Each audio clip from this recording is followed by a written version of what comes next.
The fifth Veda of और culture ऐसा भी कहते हैं नाट्य शास्त्र को। नाट्य शास्त्र जिसे भरत मुनि ने लिखा था और उसमें ऐसा जिक्र भी किया गया कि जब भी नाटक होते थे उसमें अप्सराएं डांस करती थी स्पिरिचुअलिटी के लिए, डिवाइन एनर्जी के लिए, आइटम सॉन्ग की तरह नहीं। बट जब इस पर फिल्म बनने लगी, जब नए नए लोग आए, फिल्म बनने लगी, इस कैमरे पे इस सब चीज़ों को शॉट करने लगा गया, तो फिल्मों में आइटम सॉन्ग को ऐड किया गया। और हम ऐसा भी कहते हैं कि हमें ऑब्जेक्टिफाई ना करें, फेमिनाइन एनर्जी या फिर लड़कियों को ऑब्जेक्टिफाई ना करें, फिर हम लोग आइटम सॉन्ग बोलते हैं कि हमें एक आइटम सॉन्ग देखने को मिलता है। ऐसा क्यों और क्यों आइटम सॉन्ग्स फिल्म में डाले जाता है, उस पर ही बात करने वाले हैं। Well hello, this is Sagar Raj Singh, you are watching Bazooka. वो कहते हैं ना, जो दिखता है वही बिकता है। सेम चीज़ हमारे फिल्म इंडस्ट्री में भी होती है, जो हम दिखाते हैं वही बिकती है। अभी देखिए, रिसेंटली एक फिल्म आने वाली है पुष्पा 2, जिसका बहुत ज़्यादा हाइप है। सब यही पूछे कि फिल्म की प्लॉट क्या होने वाली है, फिल्म की स्टाइल क्या होने वाली है। उसके साथ एक सबसे इंपॉर्टेंट क्वेश्चन ये भी है कि इस फिल्म में आइटम सॉन्ग कौन करने वाला है। वेल ज़रूरत क्या थी? आइटम सॉन्ग तो बस एक फिल्म का जरिया नहीं होना चाहिए ना, it's a part of it. अगर इस फिल्म में ज़रूरत है तो आइटम सॉन्ग को रखो, नहीं तो मत रखो। बट क्वेश्चन ऐसे आ रही कि पुष्पा 1 में सैमंथा को हमने देखा था अल्लू अर्जुन के साथ डांस करते हुए, तो इस बार हम किसे देखने वाले हैं? वेल ये क्या है? ये यही है कि ऑडियंस चाहती है कि हमें ये देखना, आइटम सॉन्ग देखना है। और कहीं ना कहीं हम दूसरी तरफ ये भी कहते हैं कि लड़कियों को ऑब्जेक्टिफाई मत करो। तो फिर ये है क्या? अगर ध्यान से देखा जाए, इसे समझा जाए, तो कहीं ना कहीं हम कह सकते हैं ये एक मार्केटिंग टूल है, जहाँ से हम ऑडियंस को ग्रैब करते हैं। जब भी कोई फिल्म आती है उससे पहले एक आइटम सॉन्ग डालते हैं ताकि ऑडियंस हमारे सामने आए, फिल्म देखे, टिकट्स खरीदे और हमारी फिल्म सुपर हिट हो जाए।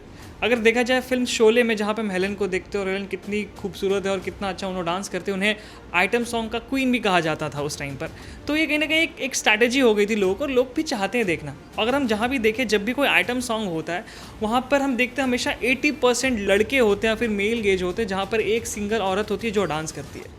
और सेम अगर हम थिएटर हॉल में भी देखें तो मोस्टली जितने भी लोग अगर डेटा निकाल कर देखें तो 80% लोग मर्द ही होते हैं जो फिल्में देखने आते हैं, 20% औरतें भी आती हैं। तो जो देखा जाए तो मर्दों की जो पॉपुलेशन है जो फिल्में देखने आते हैं वो ज़्यादा है। तो वहाँ से प्रोड्यूसर्स को ये भी मौका मिलता है कि हाँ, यहाँ से पैसा ज़्यादा कमा सकते हैं, तो इनको ये दिखाना चाहिए। और आपने एक ये भी चीज़ नोटिस किया होगा कि जब भी कोई बड़ी माँ से फिल्म आती है, उसमें जो भी मेन हीरो होता है वही उस पर स्टोरी होती है, और उस फिल्म की जो हीरोइन होती है, जो फीमेल कास्ट होती है, उनकी बस यही रोल होता है कि उस हीरो को सपोर्ट करे, कैसे ना कैसे करके वो अपने डेस्टिनेशन तक पहुँच जाए, वो जो चाहता है वो ज़िंदगी में ले, और फिल्म खत्म हो जाती है। तो कहीं ना कहीं फीमेल का जो एक डेप्थ होता है कैरेक्टर्स का, वो भी बहुत कम रखा जाता है। क्यों? क्या हो सकता है? क्या रीज़न हो सकता है? मैं भी यही कोशिश कर रहा हूँ समझने की कि ऐसा क्यों होता है और क्यों लोग ज़्यादा पसंद करते हैं कि जो फिल्म जहाँ पे मेल डोमिनेशन हो, जहाँ पे जो लड़का है वो अगर कुछ अच्छा करे, वही देखना पसंद करते हैं। और ऐसा नहीं, अगर हम देखें कि कोई भी फिल्म है जिसपे फीमेल ओरिएंटेड फिल्म आती है, जहाँ पर फीमेल सेंट्रिक फिल्म, जिसमें जैसे कि गंगूबाई हो गया, फिर छपाक हो गया, फिर जिगरा हो गया, जितनी भी फिल्में आती हैं, वो फिल्मों में एक टाइम पे ऐसा भी आता है कि जो प्रोड्यूसर्स होते हैं वो पैसा लगाना नहीं चाहते हैं, वो खुद उन्हें प्रोड्यूस करना पड़ता है। जैसे कोई बड़ी फिल्म, मासिक फिल्म आती है तो भर भर के लोग प्रोड्यूस करना चाहते हैं।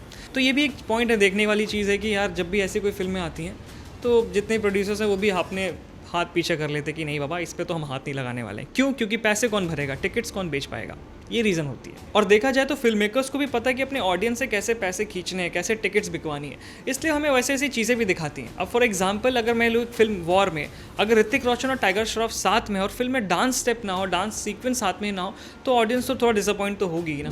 तो उनको पता है कि अगर ये सब चीज़ें मैं लेकर आ रहा हूँ एलिमेंट्स, तो मुझे कैसे इस चीज़ को प्रेजेंट करना है, ये फिल्म मेकर्स को पता है। इसलिए जब भी ऐसे फिल्में आते हैं तो हमें आइटम सॉन्ग्स देखने को मिलता है।